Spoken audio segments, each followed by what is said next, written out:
नमस्कार, मैं दीपक शर्मा और मेरे इस यूट्यूब मंच पर आपका स्वागत है। दोस्तों, क्या पेट्रोल डीजल अभी और महंगा होगा? एलपीजी, बिजली ये भी और महंगी होगी। खाने के सामान, बाकी साजो सामान ये भी अभी और महंगे होंगे। क्या महंगाई ये बढ़ती जाएगी और हमारी जो माली हालत है वो क्या अभी और बदतर होगी? और क्या देश के जो बहुत से प्रदेश हैं, चाहे उत्तर प्रदेश देख लीजिए, राजस्थान है, पंजाब है, गुजरात है, या दक्षिण में तेलंगाना, आंध्रा या बाकी राज्य, क्या ये राज्य कर्जे में डूब रहे हैं? और क्या ये जो बढ़ता कर्ज है इन राज्यों पे, इसका जो बोझ है ये हमारे आपके परिवार पर आने वाला है?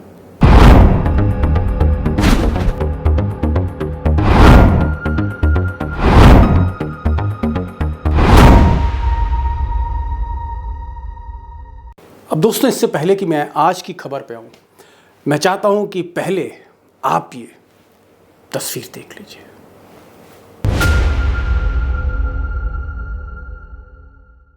तो ये है राजीव गौबा, देश के कैबिनेट सेक्रेटरी, देश के सबसे बड़े ऑफिसर, या यूं कहे सबसे सीनियर मोस्ट आईएएस ऑफिसर हमारे देश के। और इनके साथ एक और तस्वीर अब देखिए। ये हैं पीके मिश्रा, ये भी देश के सबसे ताकतवर ऑफिसर्स में एक हैं। ये प्रिंसिपल सेक्रेटरी हैं, प्रमुख सचिव हैं नरेंद्र दामोदर दास मोदी के।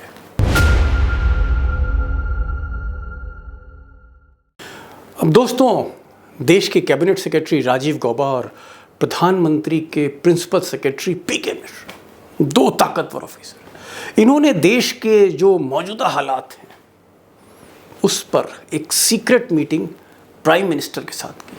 और इस सीक्रेट मीटिंग में भारत सरकार के सभी सेक्रेटरीज, जी हाँ, सबसे टॉप मोस्ट मंत्रालय के जो सचिव हैं उनको भी बुलाया। अब वैसे तो ये मीटिंग क्लोज डोर मीटिंग थी, सीक्रेट थी, कॉन्फिडेंशियल थी, 4-5 घंटे तक चली।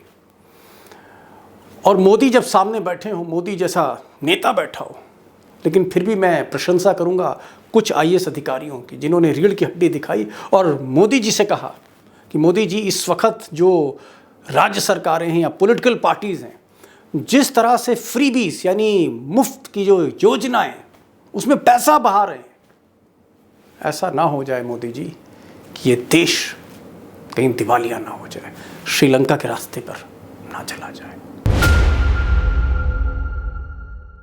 अब कुछ अधिकारियों से जो मेरी बात हुई उसमें ये बात सामने आई है कि इन अफसरों ने मोदी जी से ये भी कहा कि ये जो फ्रीबीज योजना है, यानी मुफ्त में बिजली देना, मुफ्त में राशन देना, ये सस्टेनेबल नहीं है देश की अर्थव्यवस्था के लिए।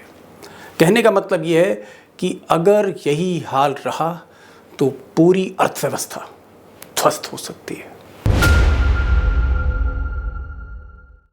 अब इसी गुप्त मीटिंग में, सीक्रेट मीटिंग में, एक और इम्पॉर्टेंट पॉइंट सामने आया और अधिकारियों ने प्रधानमंत्री को बताया कि कई राज्य जो कर्जे में डूबे हैं, गले तक कर्जा है, जैसे उत्तर प्रदेश हैं, पंजाब है, राजस्थान है, गुजरात है, ये राज्य ऐतराज के बावजूद, आपत्तियों के बावजूद वित्त मंत्रालय की, ये अभी भी फ्री योजनाएं, फ्री स्कीम्स यहाँ पर चालू हैं। और ये जो वोट बैंक की राजनीति है, ये देश को बहुत महंगी पड़ने वाली है।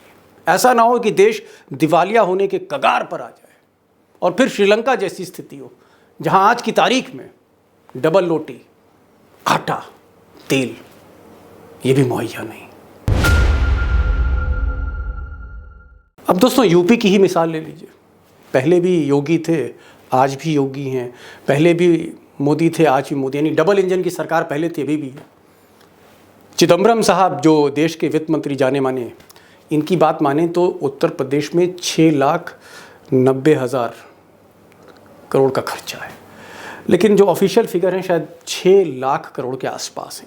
तो 6 लाख करोड़ से ज़्यादा का जहां कर्जा हो जिस राज्य में, आप देखिए क्या अनाउंस किया योगी जी ने। कहा कि हम फ्री पावर देंगे, यानी सिंचाई के लिए किसानों को मुफ्त लैपटॉप देंगे, स्कूटी देंगे मेधावी छात्राओं को, फ्री राशन बांटा जा रहा है।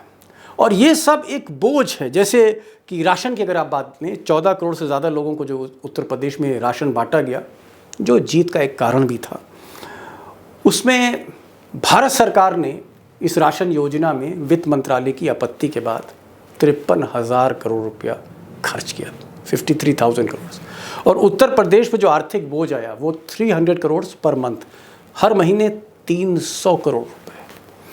और अगर आप पिछले 4 महीने देखें तो 1200 करोड़ यही हो गए। और अभी आने वाले समय में ये राशि और बढ़ती चली जाएगी, अरबों रुपए में जाएगी।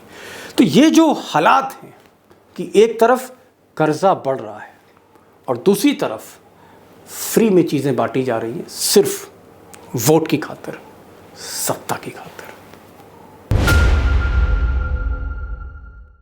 अब दोस्तों, मैं मोदी जी के गुजरात मॉडल पर भी आऊँगा और मैं बताऊँगा आपको तथ्यों के साथ कि कैसे वो जो गुजरात मॉडल जिसकी इतनी तारीफ होती है, प्रोजेक्ट किया जाता है, किस तरह से अपने टेन्योर में, 3 टेन्योर में गुजरात 3 गुना कर्जे में डूब गया। इस पर मैं आऊँगा। लेकिन आज मेरी बात हैदराबाद में हुई, एक अधिकारी से हुई और उन्होंने बताया कि साहब, जिस तरह से दोनों हाथ से पैसे की बोरियां तेलंगाना सरकार, जिसके मुख्यमंत्री केसीआर हैं, के चंद्रशेखर राव, और बड़ी अच्छी सरकार ये काम कर रही थी, खासकर आईटी सेक्टर में, साइबराबाद, बड़ी बड़ी कंपनियां, गूगल की, एप्पल की, सब वहाँ पर है।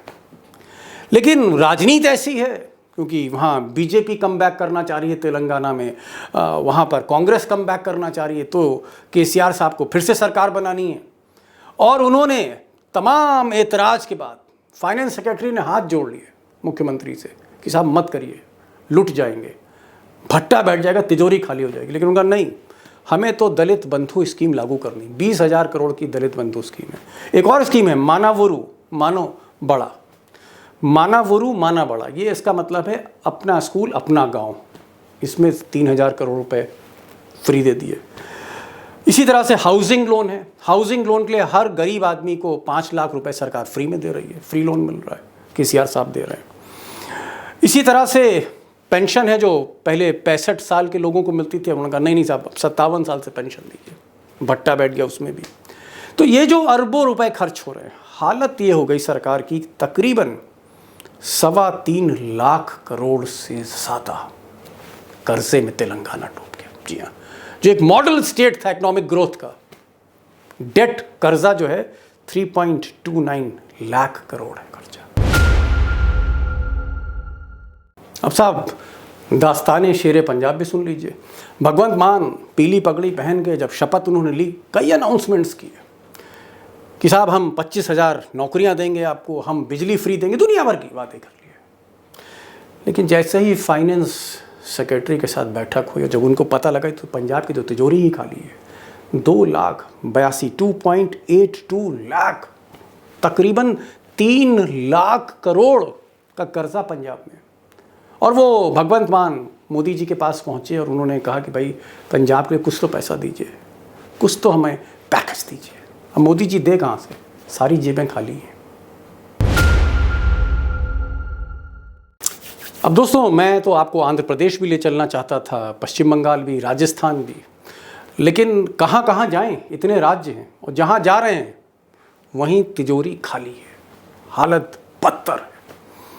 यह अलग बात है कि हम और आप वोट की राजनीति तो समझने की कोशिश करते हैं, लेकिन जो देश के बही खाते हैं, जो हमें और आपको सीधी चोट कर सकते हैं, हमारी जेब को, उसकी हम परवाह नहीं करते। अक्सर ये देखा गया। मैंने वादा किया था गुजरात ले चलूँगा और ख़ासकर गुजरात मॉडल पर थोड़ी सी बहस करना चाहता हूँ आंकड़ों के साथ। और ये आंकड़ा एक पत्रिका का है, अपनी स्क्रीन पर देखिए। अक्टूबर 2001 में जब मोदी जी ने शपथ ली केशुभाई को हटा के, उस वक्त 53 करोड़, सिर्फ 53,000 करोड़ का डेट था, कर्जा था। और 2014 में प्रधानमंत्री बनने से पहले जब मोदी जी ने मुख्यमंत्री का चार्ज दिया और दिल्ली की तरफ बढ़े, उस वक्त ये जो कर्जा था एक 1.65 लाख करोड़ था, 1.25 लाख, 1.5 लाख करोड़ के आसपास। अब ये जो स्थिति है 1.65 लाख करोड़, इसका मतलब कहीं ना कहीं 3 गुना कर्जे में वो गुजरात को ले गए। अब मैंने उनके करीबी से बात करी गांधीनगर में, उनका ये कहना था, करीबी पत्रकार थे, और उनका दीपक जी ऐसा नहीं है, दरअसल मोदी जी ने बड़े बड़े प्रोजेक्ट किए, जैसे सरदार सरोवर है और भी बहुत से प्रोजेक्ट है, उन्होंने पैसा खर्च किया, इस वजह से ये राज्य आज आपको कर्जे में दिख रहा है। और हकीकत यह है कि CAG ने, देश के ऑडिटर जनरल ने वार्निंग दे दी है गुजरात को कि अगर आप अपनी फिस्कल पॉलिसी, अपने फाइनेंसेस को ठीक नहीं कर सकते, हिसाब किताब ठीक नहीं करेंगे, तो ये देश का जो सबसे कमाऊ राज्य है ट्रैप में फंस जाएगा, डेट के ट्रैप में फंस जाएगा। अब दोस्तों एक बहुत ही आपको इंटरेस्टिंग मैं आंकड़ा दिखाने जा रहा हूं, ऐसा आंकड़ा जो आपको वाकई चौंका देगा। अभी तो आपने पूरे देश का हाल देख लिया, प्रदेशों का क्या हाल है, अब ये तस्वीर भी देख लीजिए। अब आप कहेंगे कि इस तस्वीर का, गौतम भाई अडानी की इस तस्वीर का प्रदेश और देश की माली हालत से क्या लेना देना है, क्या लेना देना है। ये वही अडानी साहब हैं जिनके जहाज़ से, नए जहाज़ से मोदी जी ने अपना 2013-14 में कैंपेन शुरू किया था। और आज भी सबसे ज़्यादा प्रोजेक्ट अगर सरकारी किसी के पास हैं तो अडानी साहब के पास। अडानी की तस्वीर मैंने इसलिए दिखाई कि जहाँ देश में कहीं से भी कोई अच्छी खबर नहीं आ रही, किसी के भी अच्छे दिन नहीं दिख रहे, राज्यों की हालत आपने देख ली, सारे प्रदेश कर्जे में डूबे हुए हैं ज़्यादातर। वहीं गौतम भाई अडानी ने पिछले दिनों वर्ल्ड रिकॉर्ड बनाया, वर्ल्ड रिकॉर्ड रईसी का, अमीरी का। और पिछले 3 महीने में ब्लूमबर्ग का डेटा कहता है ब्लूमबर्ग का डेटा कि अडानी साहब की लास्ट क्वार्टर में, लास्ट 3 मंथ्स, पिछले 3 महीने में $21 बिलियन इनकी कमाई हुई है। और ये जो कमाई है, दुनिया के 3 बड़े अमीर, एलन मस्क, जानते होंगे आप एलन मस्क साहब को, अमेजॉन के जेफ बेजोस और वारेन बुफे, जेफ बेजोस और एलन मस्क से आमदनी चाहता है गौतम भाई अडानी की, जिनको 15 साल पहले देश में बहुत कम लोग जानते थे। दोस्तों सवाल अच्छे और बुरे दिन का नहीं है, सवाल यह है कि अच्छे दिन सिर्फ चंद लोगों के ही क्यों हैं इस व्यवस्था में। प्रदेशों की हालत ख़राब है, स्टेट एक्सचेकर, स्टेट का जो बजट है वो दिवालिया होने के कगार पर है, फाइनेंशियल एजेंसियां बार बार प्रदेशों को वार्निंग दे रही हैं। और दूसरी तरफ आप देखें मुकेश अंबानी का मार्केट कैपिटलाइजेशन देखें, गौतम अडानी साहब जो हैं उनका आप उछाल देखिए कि उन्होंने दुनिया में रिकॉर्ड बना लिया, पहले एशिया के नंबर 1 बने, अब वो जेफ बेजोस को और वॉरेन बुफे को, उनको चैलेंज दे रहे हैं और आंकड़े जाहिर कर रहे हैं कि दुनिया में उनसे कोई अब कम्पीट नहीं कर सकता, यहाँ तक मुनाफे की बात। और दूसरी तरफ आपने देखे हालात ये हैं कि वित्त मंत्रालय लगातार बार बार वार्निंग्स दे रहा है कि अपने फिस्कल मैनेजमेंट को, अपने बही खातों को, अपने खर्चों को ज़रा सा निगरानी रखिए उस पर। और मुख्यमंत्री मान रहे हैं। तो एक तरफ ऐसी योजनाएं वोट बैंक की कि जहां सिर्फ मकसद है इस सरकार का कि एक राज्य के बाद दूसरे राज्य को किसी तरह से जीतो, और चुनाव इतना महंगा हो गया कि मैं उस पर एक अलग से आपके लिए वीडियो बनाऊंगा कि एक चुनाव लड़ने में कितना पैसा अब खर्च होता है और क्यों हमारे देश के सारे कॉरपोरेट उनको डरा के धमका के सारा चंदा एक पार्टी के पास ही ज़्यादातर जा रहा है। चुनाव इतना महंगा हो गया है कि बाकी जो विपक्ष की पार्टी है उनके पास वाकई हिम्मत नहीं है, इतना पैसा नहीं है कि वो सारी कंस्टिट्यूंसीज़ में मजबूती के साथ चुनाव लड़ सकें, मीडिया को दे सकें, चैनल्स को दे सकें पैसा, विज्ञापन तक के पैसे नहीं। तो ये जो एक डिस्पैरिटी है, इस पर भी एक मैं वीडियो बनाऊंगा। आज का वीडियो, आज मैं सिर्फ इतनी ही मैंने बात करी, आपको प्रदेश का मैंने हाल दिखाया। मैं ये भी कोशिश करूंगा कि इसका आने वाले समय में इम्पैक्ट क्या होने जा रहा है हम पर, आप पर, हमारे परिवार पर, आपके परिवार पर। इस पर मैं एक वीडियो बनाऊंगा। आपके मैं कमेंट्स ज़रूर चाहूँगा। मैं देखना चाहता हूँ कि कितना दिलचस्पी है आपको इन ज्वलंत समस्याओं को सुनने में, देखने में, परखने में। मैं यही चाहता हूँ कि आप ज़रूर ये जो हमारे बर्निंग इश्यूज़ हैं इस पर ज़रूर इंटरेस्ट लें, क्योंकि देश की दशा और दिशा यही तय करेंगे और आपका जो रुख है वो तय करेगा। तो आज बस इतना ही। फिर एक वीडियो के साथ मिलूँगा, कमेंट्स का इंतज़ार करूँगा और मैं चाहूँगा कि आप प्लीज़ बेल आइकन ज़रूर दबाइए, आपको नोटिफिकेशंस मिलते रहे और सब्सक्राइब करिए, दोस्तों को बताइए, शेयर करिए ये वीडियोस व्हाट्सएप वगैरह पे, फेसबुक पे। यही मैं चाहता हूँ आपसे, यही मेरा अनुरोध है। नमस्कार।